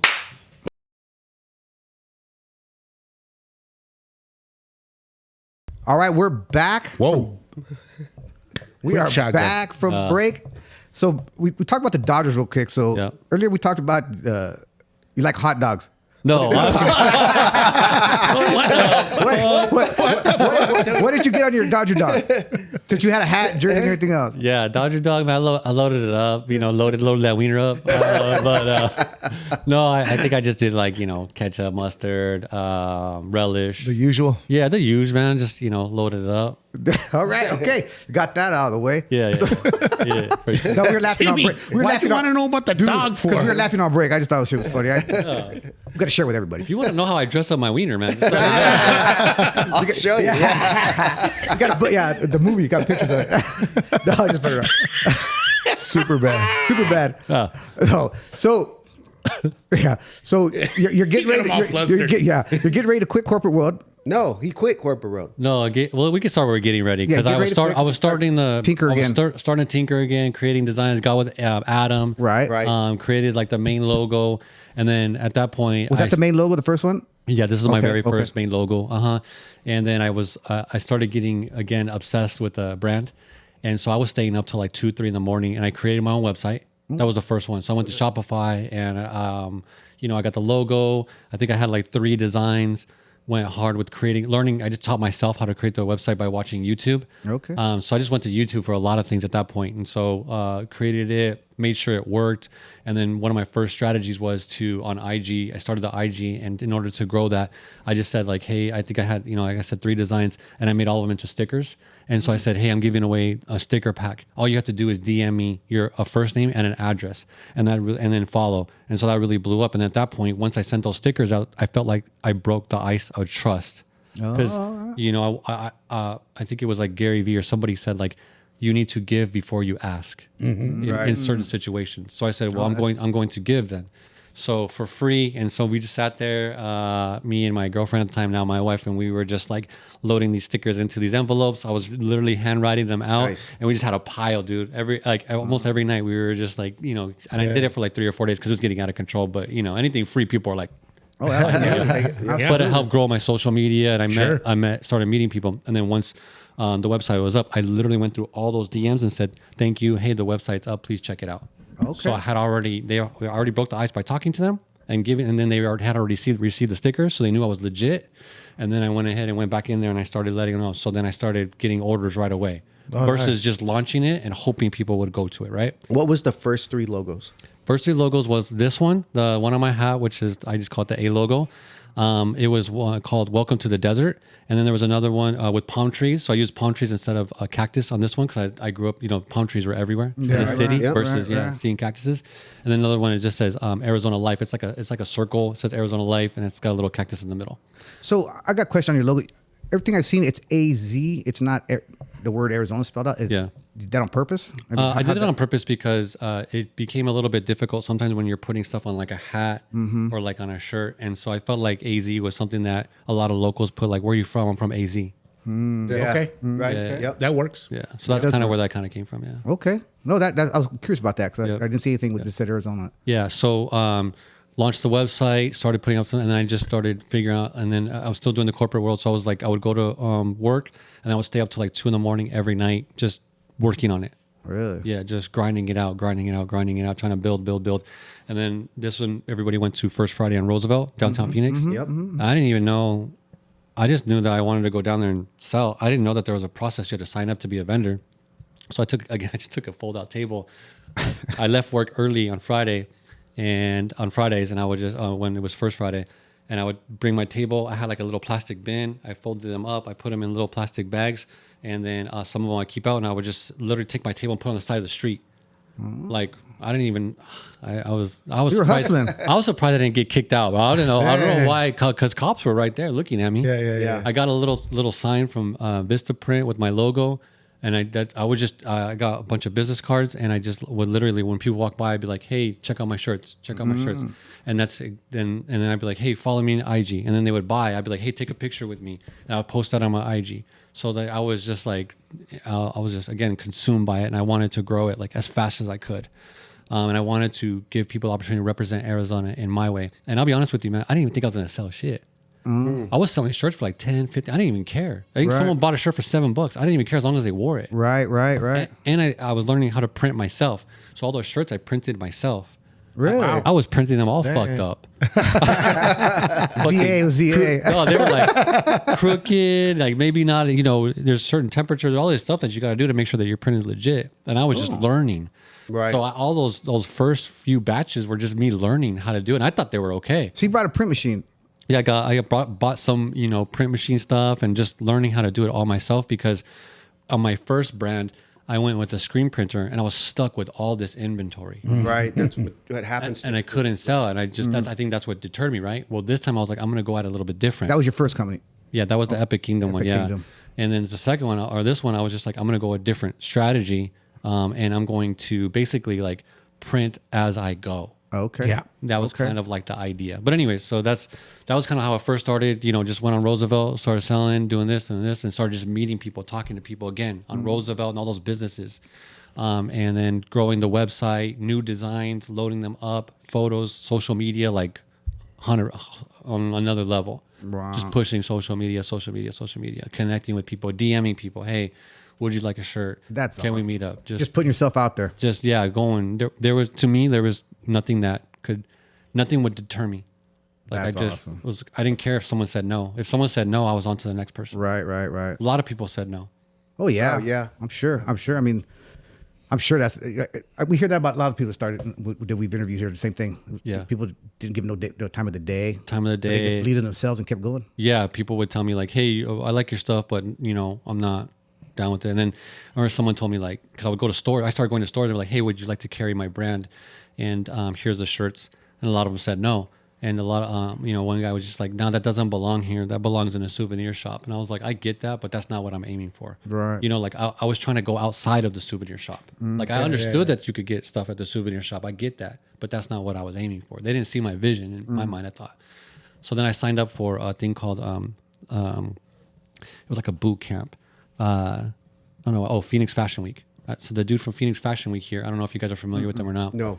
But there's a company here that he helps brands. He's been in the business for a really long time, and he helps new brands kind of like establish and grow, and just kind of like breaks down their brand. Right. So I signed up for that. He helped me understand like, hey, you can't just go to this store and be like, hey, do you want to buy my shirt? You want to carry it? You got to create a line sheet. You got to create price sheet, all this stuff, right? And you go in with all this paperwork, and you come legit. Like don't just come in there with a shirt and say, do you want to carry it? Because what happens if they say yes? What are you gonna do? Right. So what's the price sheet? Would they mark up their percentage to make a profit? The store? Yeah, so the line sheet is gonna show you, hey, this is the shirt, this is what colors it comes in, this is what sizes it comes in, and this is how much it is if you buy 20. And if you want to buy 50, then it's cheaper. If you want to buy 150, it's cheaper. Okay. And so it breaks down so that when this person, the owner of a store, looks at it, they say, hey, I really like this design. Okay, so if I buy more, then I get a bigger discount. It comes in small through XX. Okay, and they, you make it easy for somebody versus not having that. You say shirt, they're gonna be like, Yeah. What do you got? Yeah. Besides, okay, makes sense. Like, and so he broke all that down for me. It was like a digital boot camp. We just met every week, and we just did it online. And he, just challenged me in my brand and my way of thinking. And so he was more on the business side, where I was thinking more on the creative side, Right. Kind of point you in the right direction. business wise. That's awesome. Yeah. So, how long is this boot camp, so to speak? I think it went on for like 30 months or something like that. It's like Really? a 90-day boot camp. Yeah. Really, it's weekly? And it was weekly. We met. Yeah. Wow, that's cool. And so Phoenix Fashion Week is a big like within the fashion here, and they also work with people outside of Arizona, but they throw different events. They're real big into the fashion community. They throw fashion shows. When is Fashion Week here Yeah. in Phoenix? I'll have to look. I believe it's always in October. October. But yeah, That is pretty cool. So this guy. So after you went to this boot camp, is that when your brand kind of took off? I had already started the website and everything like that, so I was a little bit ahead because I was in the class with like I think 8 or 9 other people. Okay. And so I was a little bit ahead because these dudes were just like starting their ideas out, and so. And they were all shirts, or they were different types of stuff. apparel? You had, Okay. you had ladies in there doing jewelry, like all Okay, kinds of different stuff. okay. Yeah, but it was all within the fashion world. Okay. And it became a contest at the end, which I ended up winning. But I think it's because I had a little bit of a head start. The website was already up. I was already doing like pop-ups and all that stuff. These other guys weren't just there yet, but they're super talented people. Wow. So it just helped me, understand the business side of things. Now that I had the website and I was collecting money and all this other stuff, and then I just went hard with doing like pop-ups. And I did a pop-up at the Churchill, which was like a goal. I ended up being the owner, the Churchill in downtown Phoenix. That was always like a goal of mine early on, and I was able to accomplish that real quick. And then I signed up for another website that helps Arizona businesses, and they had like an event, and so I popped up there, and I didn't even know who they were. It's like old people came up and they were asking me about my brand, and they said, "Hey, we own a store in Chandler." It was called Sibley's. They closed down now, but they ended up retiring. And they said, we would like to get more information on carrying your brand. I was like, this would be like my first time being in a Right. store. Oh, nice. yeah. Yeah. And I was like, oh crap. So I got the business card, and I sat on it for like a week because I was like, okay, I got the line sheet. I'm ready for this, right? Yeah. Like this is what I did this for. Right. Yeah, right. This is opportunity. This is Preparation meets opportunity. So I, hit the email. We made an appointment, went down there, and she was like, okay, give me, this, boom, boom. I was like, oh, shit. Really? So I just played it off. I said, okay, cool. Give me like a week and I'll make it out and I'll bring it. She said, okay. Wow. And that was one of my best accounts in the very beginning. So consistent. She was ordering stuff weekly. Like, Wow. yeah, it was good. And it was doing really well because it was in Chandler, in like downtown Chandler. Yeah. Where there's like bars and Yeah, restaurants. right, They had a hotels, store at yeah. the end right there. And there was a lot of people from out of Foot town. traffic. Yeah, man. She was selling shit like crazy there. Hell yeah. So I was just like, I was high, bro. I was high on that. Yeah. Yeah, as you should. Yeah. So I was getting, I think just from that, I was getting like 800 to 1,000, sometimes $1,500 a month just from her, Really? just from her. So then that's when I opened up a warehouse. I grew out of my garage. I was gonna say, where are you making these shirts at? Like making in the garage. My girl was like, "It's too hot to be parking my car outside. I need to park my car in the garage." I said, "You right." Yeah. You know, like leather, that shit just burns on the sun all day. You can't even get in it. You're like sinking. So I was like, okay, then I got her closet seat car. yeah, I'm just kidding. yeah. Cloth it up. I was like, just put a cover over it. We're Yeah, fine now. But yeah, so then I got a little warehouse on Southside Phoenix, bought 500 square feet, moved into that, moved all my stuff in there, and then just started cranking out online. This was 2020. So this is COVID. And you're still doing corporate world? Still doing corporate world. Okay. Yeah, so I was, I remember working and then I would go home, eat dinner, and then I would go to the warehouse like about like 8 or 9 o'clock at night, and I would stay there like 2 or 3 in the morning, just printing and shipping out orders. Because during COVID, everybody was ordering stuff online. Because they couldn't go into a store. So I blew up, and then that's when the Suns did really well. Remember it was Bubble? Yeah. Yeah. And Suns did really well, and I had a couple of Suns themed shirts, and they were just killing it. Wow. Yeah. Yeah, they Was were one of crushing it. them the P? Yeah, one of them was the P. So I had bought a The P. Phoenix, and then the Sunny P. I created a Sunny P logo, which somebody copied right now, and selling in the mall. Which I'm. Oh, yeah, wow. we're about to handle that. Nice. Yeah, but Let's go get them. yeah, Yeah. Where they live? Where they live? I already messaged them, told them, dude, they better take that shit down, or else I'm gonna come down. Oh, Yeah. good, man. And that's a dope. Yeah. Yeah, it is. I, That's I, what- I, It's a love good logo. everything on- It's a good yeah. logo. Yeah, Yeah, it's the Sunny nice. P is clean, bro. It's at this point, it's like Classic P. It's a classic. Yeah, Yeah. It's grown. But anyways, yeah. So I think I hit like my first $10,000 month in sales. Wow. Yeah, there. It was insane. Nice. That is At Sibley? awesome. No, just Oh, in that. the doing bubble, online. right? Okay, got it. At that COVID point, time. I Yeah, had COVID time. Sibley's. I had online going on, and I was doing like I was just hustling wherever I could. Right. So through the website and the sales, I hit 10 grand, which I never thought was possible with clothes. That's amazing. Yeah, that was insane. Predominantly shirts and t-shirts and hats. T-shirts and hats, and then when we got into wintertime, it was like hoodies and stuff like that. But yeah, Damn, that's nice. That is nice. Yeah. You know, it seems to me that, like you said, you get tunnel vision, right? You got blinders on, and you just went.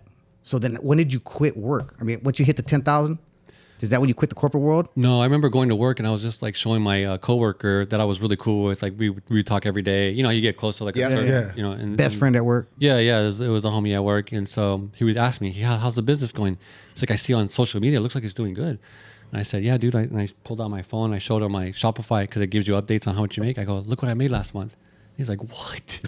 Damn. He's like, "Dude, Nice. I didn't know it was that going like that." And I said, "Yeah." And you're doing it by yourself. Oh, doing it myself, yeah. Dang. Wow. Yeah, it was bad, dude. I remember like during holiday, because that's like the best time of the year for sales. Mm-hmm. Like I was staying till like 5 in the morning. It was insane. My wife was just like, "Dude, you can't keep like doing this." Burning a candle at both ends. Yeah, she was just like, this is crazy. Like you're working all day, and then you're going to this. Like we never saw each other. Right. And so I was like, damn. So that's when I was like, okay, like maybe a retail store would be the next move, you know? And so I always wanted a retail store. So I started looking. I saw the 3rd Street in Osborne location. And that's when that was born. That's awesome. I mean, you know what? The first step's the scariest step, right? I mean, you're quitting. You're walking away from Steady Eddie, right? Right. And to the unknown, really, for the most part, right? Yeah. Taking Yeah. a chance on yourself. And I think that's where a lot of successful people make good, right? They take a chance on themselves, right? And they take that first step. 'Cause a lot of people, they're afraid of it, right? Take that lead. They're afraid to take the No, leap I of was faith. I was literally like sick to my stomach. I mean, it was horrible. It was a crazy feeling. Sure. I bet. I bet. You know, like I'm making a big decision for my family. And so, I went all in on the store, and I was still working corporate world for a little while. And I had my brother-in-law, he was there managing it, kind of hanging out while I was at work. And the cool thing about it is that we didn't open up till like noon. Okay. And we would stay up until 7. So I would get off like around 4 or 5, and I would just shoot straight to 3rd Street, just see what was going on. You know, we would create a game plan. And then on the weekend, on Saturday, I was there all day. Nice. Yeah. Very nice. So I wanted to see how it did, and we threw some events there. You can see them on the IG if you guys go at AZ Life Apparel, which was really fun.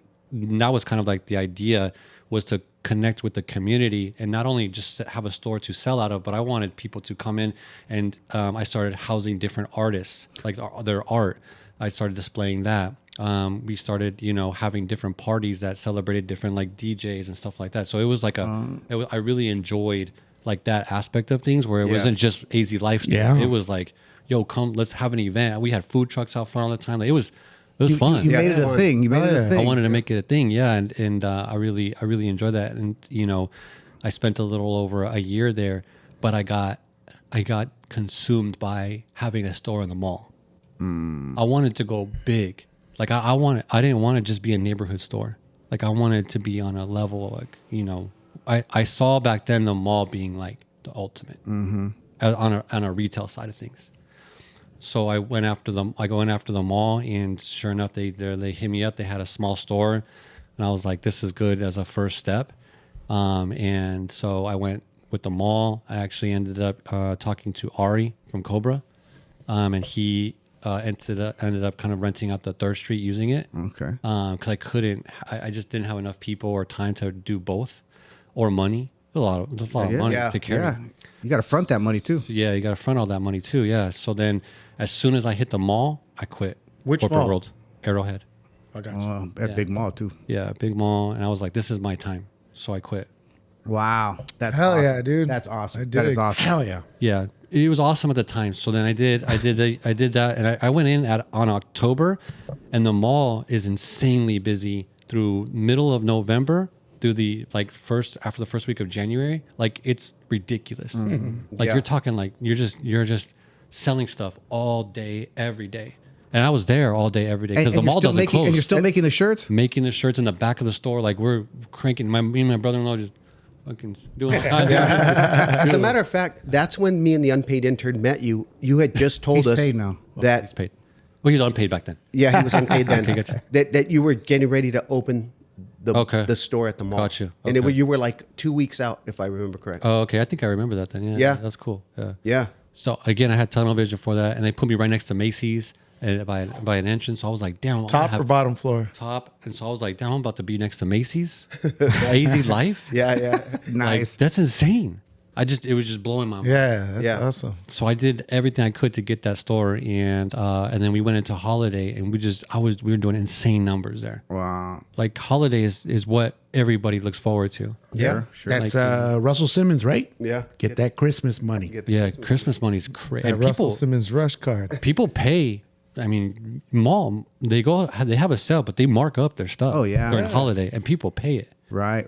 It's insane. And so, like, yeah, man, it was, the news came out, did Small Business Saturday for me, like all kinds of stuff. It was really, really cool in the very beginning. And then once that January hit and we got into February, you're talking about the sales just fell off a cliff. Like, you're talking about, like, I went to like 0-day sales sometimes. Really? There's like, and that never happened before for the previous 3 months. Like, there was never a time where I would maybe have 1 or 0 sales. Well, Like, that's called the insane. credit card bills come due with all the shoppers. Exactly, right? Yeah. And I didn't have that at 3rd Street. 3rd Street was just very consistent. We saw a little bit of pop in the first holiday, but other than that, because I was throwing events and all that, it was just very consistent. You bring the clientele to you. Right. And I was able to. At the mall, you can't throw do event. that. You can't do none of that shit. They got you on lock. Right. So I also saw that, like, that, man, that I enjoyed throwing events. I enjoyed connecting with the community. I was so busy working because the mall doesn't ever close that I never had time to actually do what I really, really loved. And that was connect with the community, Right. throw an event, and grow the culture. And sell yourself, really. Right. Yeah, right. You know, I Right. was just so busy about, I got to open the store. I got to close it. We got to clean it. We got to make sure it's stocked. They're going to come and do an audit on the store. It was just dumb shit like that. It became more work than Yes. than what you were after, right? Right. So to speak. I was still doing it by myself. I always had a brother-in-law, and we had a couple other employees, but they were just in college. They were, Right. they're just their first jobs. Kind of like, the expectation wasn't very high. Chico kid here. So, Chico so, kid so here. now looking back, because that was like in your vision, the holy grail of retail, right? Yep. Has your mind changed since then? Like that's not where it's at. It's probably better off as a For my brand, it was the wrong move. okay. It was the wrong move. I should have stayed on 3rd Street. And I never really talked about this because this has just been in my mind because it's also recent. I should have just stayed on 3rd Street, and I should have just kept on watering that and just feeding that. Yeah. Because it was doing really well. Yeah. Like, as far as just growing the brand, people were coming back. People Yeah. were really enjoying the space. Right. And It's much more personable, right? They know more you. personable. You know, it was just a little bit like I wanted to make more. Like I wanted it to grow fast, and it helped. I met a ton of people that never knew me that in Glendale on the west side there, that still connect with me to this day. So like, it helped in a way for sure. Like it wasn't so bad, but it wasn't what I thought it was going to be. I guess you could say. Yeah, well, but the good thing, is that you learned from it. You know what I yeah, mean? And you made those connections now, and Yeah. for your next adventure Yeah. or venture, you're gonna, Yeah. you kind of learn from those. Yeah. I don't want to call it a mistake, but from that experience. No, and Right. I'll tell people like, did I make a mistake? 100%. But like I think maybe because I'm such a person that, again, like I'm so obsessed when I see something like a vision or Yeah. a goal, I go after it. Like nobody's like, I don't even care. You can't tell me no different. Right. And that's what I was talking about earlier. Is now I know that. So now I'll call or I talk to my wife or somebody else that's in the industry and be like, hey, dude, this is what I have going on. Like, what do you think? Yeah. Before I never did that because I had these goals that I wanted to hit with the business. The business is only 5 years old. Yeah. And for me to already have 2 retail locations in my belt, I think it's crazy, right? Yeah. Yeah. But I didn't see it that way. I just saw it as like, I just wanted to be one of the best Arizona brands that people recognize and knew, and and help the Arizona culture in a different way than these other brands were doing. Yeah. And oftentimes it gets overlooked that when you get a brick and mortar like that, you have overhead. Right. Yeah. And that rent to The do. mall is no joke. I could imagine. The mall was almost triple the amount of 3rd Street. Yeah, I could imagine. It was, Yeah. It's insane. Because most of the time, it's like probably on your 3rd Street, you had to sign a lease for so many Yeah, years, right? right. Because typically it's like Minimum. 5 minimum. Yeah, Yeah. yeah. But then I couldn't even imagine going into a mall of what No. it is, because not only you got to worry about paying your rent, you have employees you got to pay. Yeah. You got vendors you have Yeah, and- to pay. and then- and It's a lot of work and It is. stress on a person. It's a lot of stress. It's a lot of It's- stress. And then you're on the mercy of people going to the mall. Yes. Right? 100%. Yeah. Yeah. We had right next to me was Macy's, and Macy's has undercover security there. They look like regular shoppers. Yeah. Right. Everybody knows this that's been there, whatever. Well, they were always, because I was in between Macy's and an exit, they were constantly chasing people and tackling them right in front of my store. And one of them came into my store and they were freaking wrestling the guy, broke my mirror, broke some furniture, ruined some Damn. stuff, all because this dude was trying to steal some stuff. And I'm like, dude, what are you guys doing? Yeah, Like crazy. if this guy came into my store, don't fucking tackle him on the damn Yeah. all over my shit. Drag 'em out. Not only, so you know what else? So you just, about breaking your stuff, when you start something like that, you have build out cost. Yeah. That- That build yeah. out cost was no joke. It's no joke. If Yeah. you want your place to look nice, Yes. Yeah. Yes. it's a lot. There's a Yeah. lot of stress. I learned know all exactly that. what you're talking Yeah, I about. learned all that the hard way. Yeah. The very hard way. Yeah. It sounds like you're becoming a better businessman, is what it sounds like. Yeah, I'm trying. I'm trying, but at the end of the day, it's like if I could help somebody like understand this before, like Yeah. it might help somebody. But yeah, and that's why I'm not scared to admit. Like, did I mess up? Yeah, 100%. Yeah, well, see, you got a positive vibe. You'll pay it forward, right? Yeah, and yeah, that's yeah. and that's important, bro. That's Yeah. important in life. People don't realize that. And You gotta be IG, a positive person. Yeah, and on social media, people are always celebrating their wins, which I did too. But like now, I want to be able to tell someone like, "Hey, I have regrets. I made mistakes, and I don't think there's anything wrong with that because people have it all the time. They just don't talk about it. Right. They only talk about their wins. Right. Yeah. Right. Because on social media, you're seeing the end result. You're not Sure. seeing everything that happened here, Yeah. divorce, all this other stuff or whatever happens. You know what I mean? To people, maybe later on, like, oh, I was going through whatever. It's like It's highlights. highlight. People's It's a highlight reel. Yeah, it's a highlight reel. 100%. Yeah. People's lives Yep. highlights. And I'm willing to talk about it like real time, I guess you could say. So Right. Yeah. Real life isn't like that, right? You have the ups and downs. You have the speed Right. bumps all the way along, yeah, right? It's persistence. It's yeah, the can-do attitude that is the highlight reel, Right. right? And so throughout your brand too, you've also done some collaborations Yeah. with people, right? Can Yeah. you tell us a little bit about those? collaborations. Yeah, I did some with some local artists, and one of them that been on your podcast here was Ray from Working Class. So I threw an event at the 3rd Street store, and I was doing a couple collaborations there. We had a food truck, Bad Jimmy's. Ari brought out his lowrider, which Ray was able to set that up for me. Ray's had a couple other lowriders, come out, and it was really, really awesome. We had a collaboration shirt with Working Class where we did the paleta. It's like a paleta man drawing. It says Working Class on it, and it says AZ Life. Yeah, and that was just like, I don't know. Any collaboration I did was just, I took it so serious because it's like another brand that's trusting you to be able to create a vision or a piece of art that you're willing to put out there for the world to buy and sell and see. Yeah, that's awesome because you guys are technically your competitors, right? I mean, I guess that's another thing. Like, I don't look at any of these dudes as competitors. Like, I want to work with everybody. Right. I don't want to compete because you're in your own. I'm in my own lane. Yeah, you have your niche. They have their Yeah, niche. yeah. Okay. It might be close because we're in the clothing industry, but at the end of the day, like, I don't see it as competition. But some people do. I just don't. I don't. Not only because you're building the culture of apparel in the valley. Yes. You know, together, everybody's bringing that exactly, culture, so we can draw eyes to the valley. Right. We have stuff popping here too. Exactly, and that with creating AZ Life, that's what I wanted. I wanted to bring more vision. Like, I wanted for people to see what's the culture of Arizona, not again just a cactus and an A or whatever. Roadrunner. Roadrunner. I wanted it to be more like, hey, check out what's going on in the streets. Yeah. In the neighborhoods with the people that have be born and raised here, because you don't meet a lot of people that have were raised here. Right. Yeah, Sure. right. No, you don't. That was obviously the goal with it. So if other people are doing that, I don't see them competition. I see them as like, damn, can we work together? Partners. Yeah, I that's see them as awesome. more a partner. Yeah. So that was more of the vision with that. But yeah, collaborations have been awesome. Super grateful with them. I did another one with a company called Pop and Tea Bar, Boba Shop on 7th. In McDowell. That one was fun. We did an event at their store. What is Pop and Tea Bar?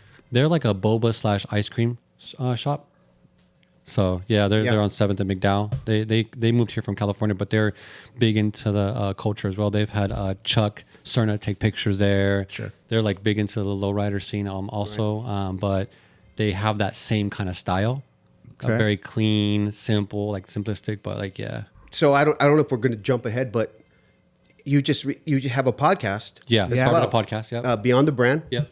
And you just recently had the guys from Pop and Tea on there. Yeah. I just listened to that episode, Okay, cool. which was Yeah, cool to appreciate hear it. their story Yep. and everything coming back. So tell us a little bit about how the podcast came up. Yeah, podcast started. So my wife is a podcast producer.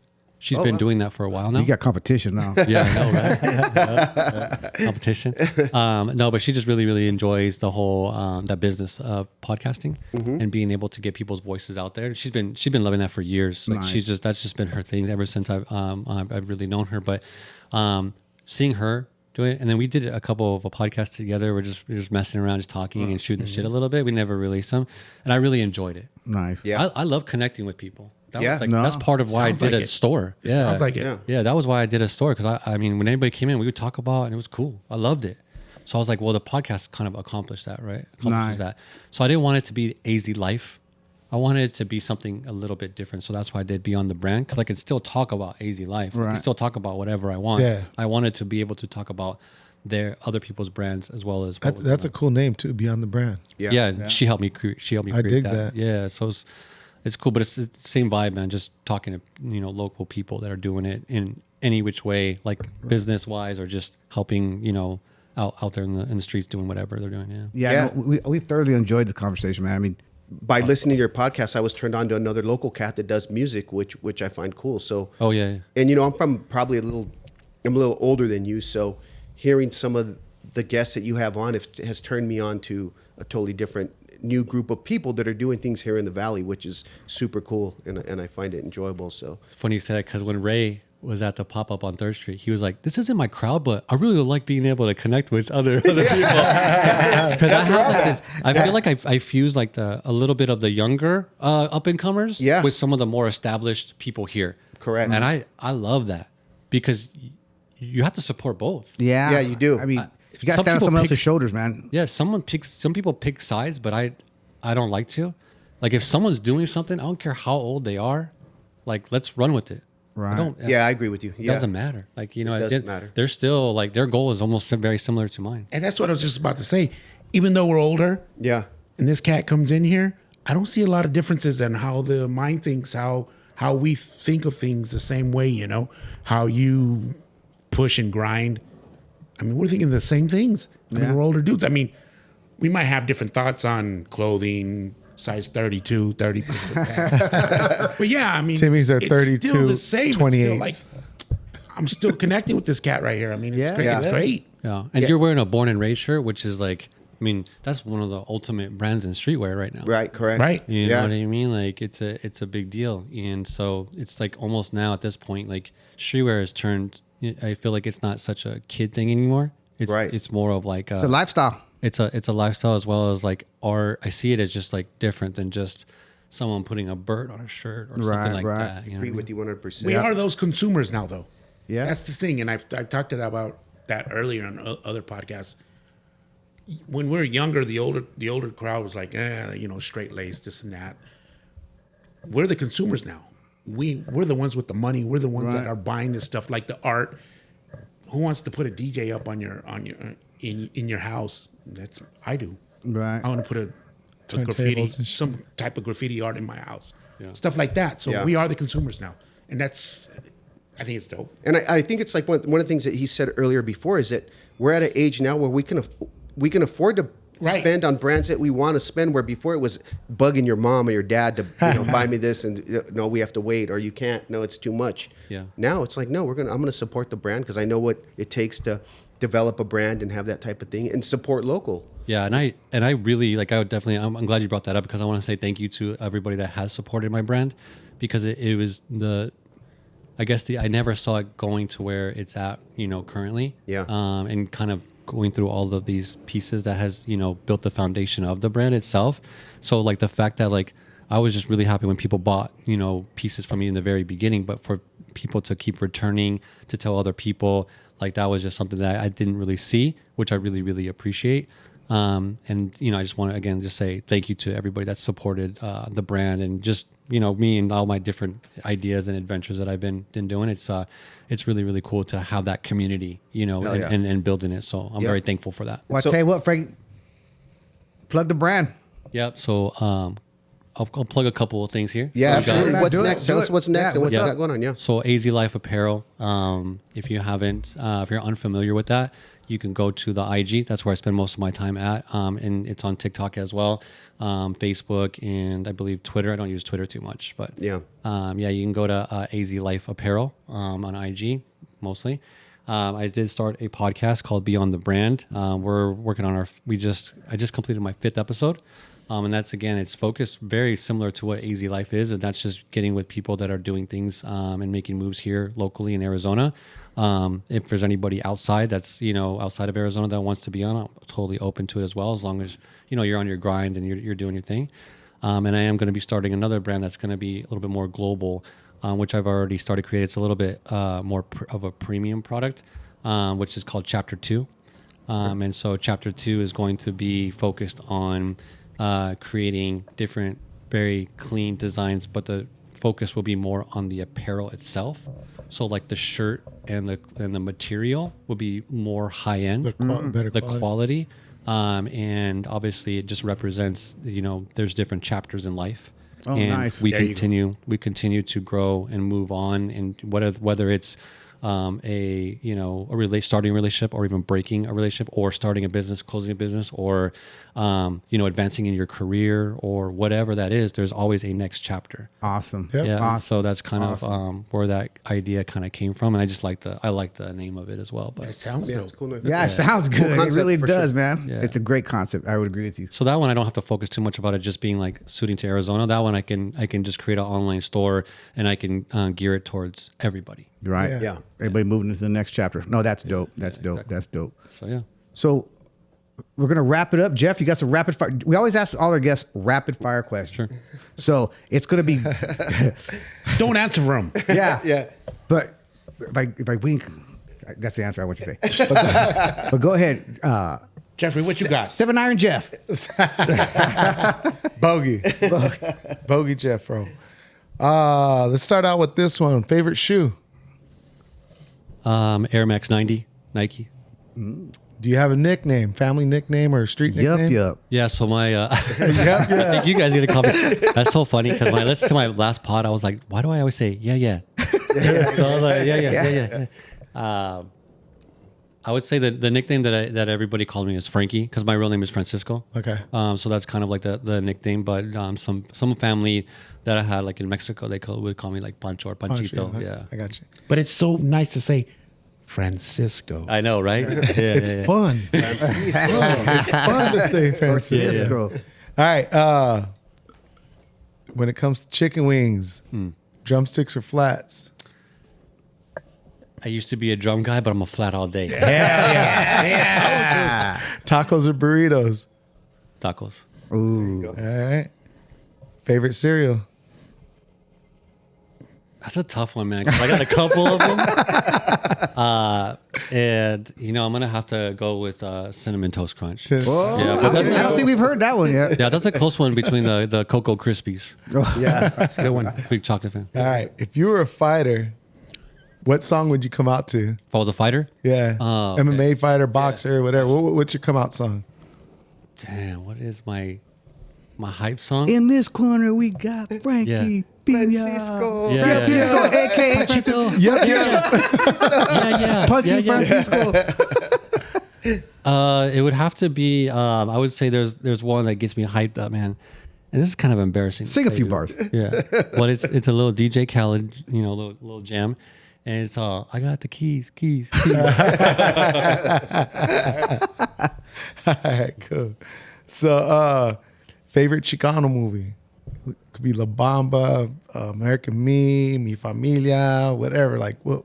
I have to say Blood In, Blood Out. Blood in, blood out. Say a quote from A there. lot of people say that one. Yeah. Yeah. Oh, really? A lot of people say that? Oh, okay. Say a quote from there.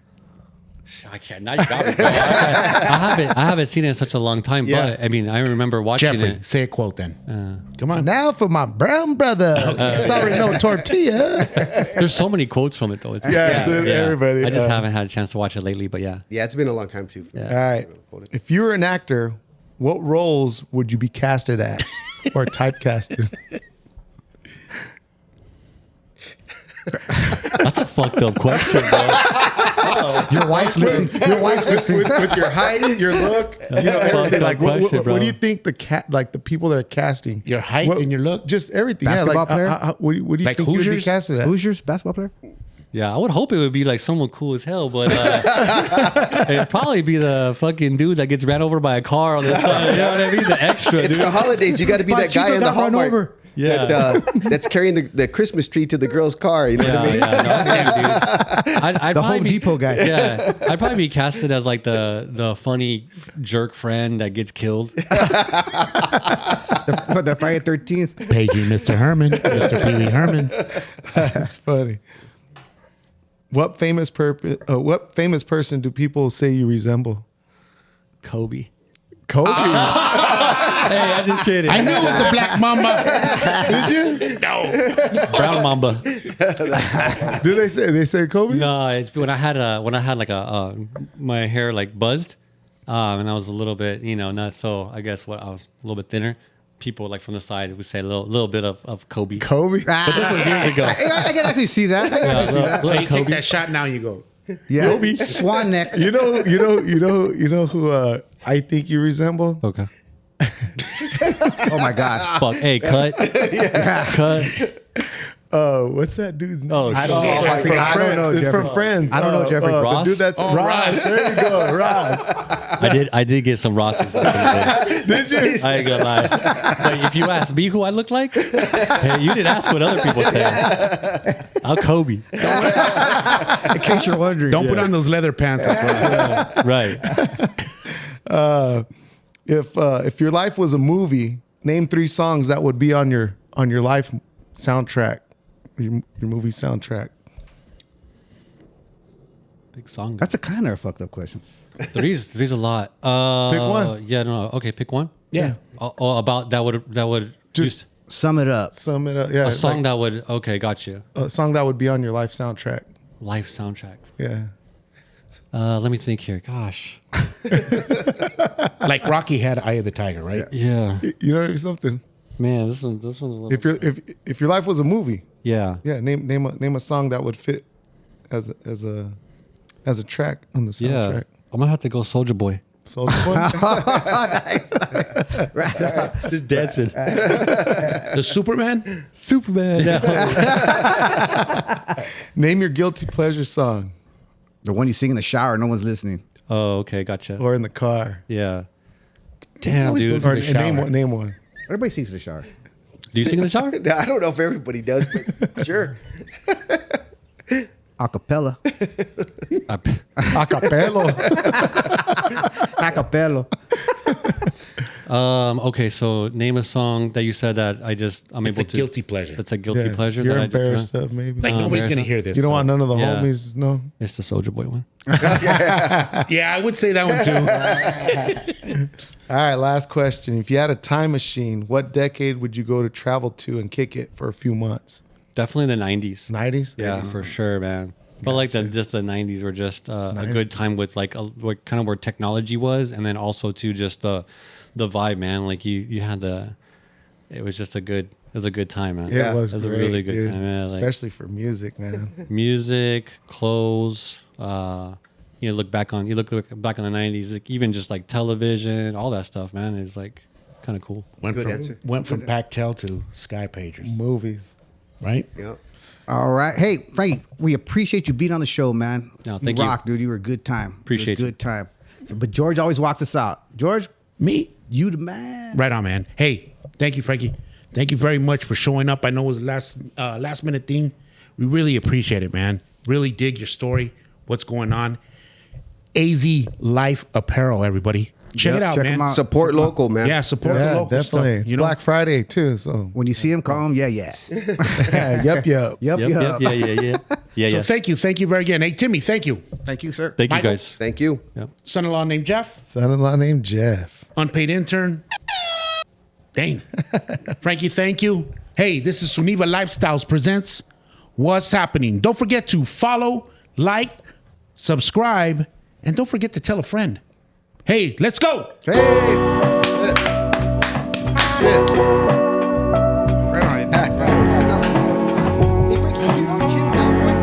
This is how we do it on the avenue.